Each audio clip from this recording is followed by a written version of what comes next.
ಆಗಿರ್ಬೋದು. ಏನು ನಾವೀಗ ನಿಮಗೆ ತೋರ್ತಾ ಇದ್ದೀವಿ ಮನೆ, ಇದು 4ನೇ ಫ್ಲೋರ್ ಇರ್ತಕ್ಕಂಥ ಮನೆ ಮೇಲೆ ಎಷ್ಟು ನೀರು ನಿಂತಿದೆ ಅನ್ನೋದನ್ನು ಕೂಡ ಸುಖವಾಗಿ ಗಮನಿಸಬಹುದು.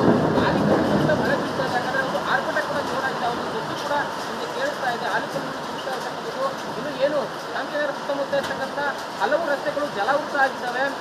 ಮತ್ತೆ ರಸ್ತೆಯಲ್ಲಿ ನಿಂತಿರ್ತಕ್ಕಂಥ ವಾಹನಗಳು, ದ್ವಿಚಕ್ರ ವಾಹನಗಳಾಗಿರ್ಬೋದು, ಕಾರುಗಳಾಗಿರ್ಬೋದು ಮುಳುಗಿ ಹೋಗ್ತಾ ಇದ್ದಾವೆ. ಸೊ ಅವುಗಳನ್ನ ತೆಗೆದುಕೊಂಡು ಬೇರೆ ಕಡೆ ಪಾರ್ಕ್ ಮಾಡೋದಕ್ಕೂ ಸಾಧ್ಯವಾಗ್ತಾ ಇಲ್ಲ ವಾಹನಗಳು, ಯಾಕಂದರೆ ಆ ಮಟ್ಟದಲ್ಲಿ ಮಳೆ ಬೀಳ್ತಾ ಇದೆ. ಗಾಳಿ ಸಹಿತ ಮಳೆ ಬೀಳ್ತಿರೋದ್ರಿಂದ ಏನು ಒಣಗಿದ ಮರದ ರೆಂಬೆ ಕೊಂಡೂ ಕೂಡ ಗಾಳಿಯಲ್ಲೇ ಬರ್ತಾ ಇದ್ದಾವೆ. ಸೊ ಅದು ಕೂಡ ಜನಸಾಮಾನ್ಯರಿಗೆ ಬೀಳುವಂಥ, ಅದರಿಂದ ತಕ್ಕೊಳ್ಳೂ ಕೂಡ ಕಷ್ಟ ಆಗ್ತಾ ಇದೆ. ಸೊ ಮನೆಯಿಂದ ಈಚೆ ಬರೋದಕ್ಕೂ ಆಗ್ತಾ ಇಲ್ಲ, ಆಫೀಸಿಂದ ಈಚೆ ಬರೋದಕ್ಕೂ ಆಗ್ತಾ ಇಲ್ಲ.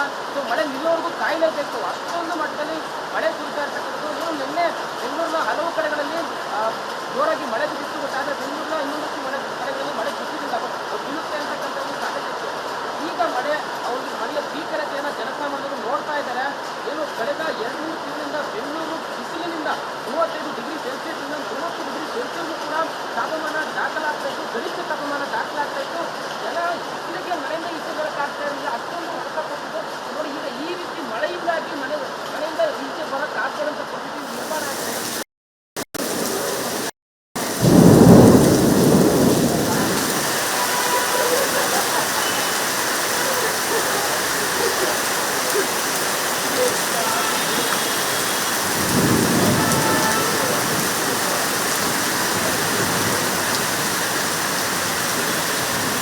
ಸ್ವಲ್ಪ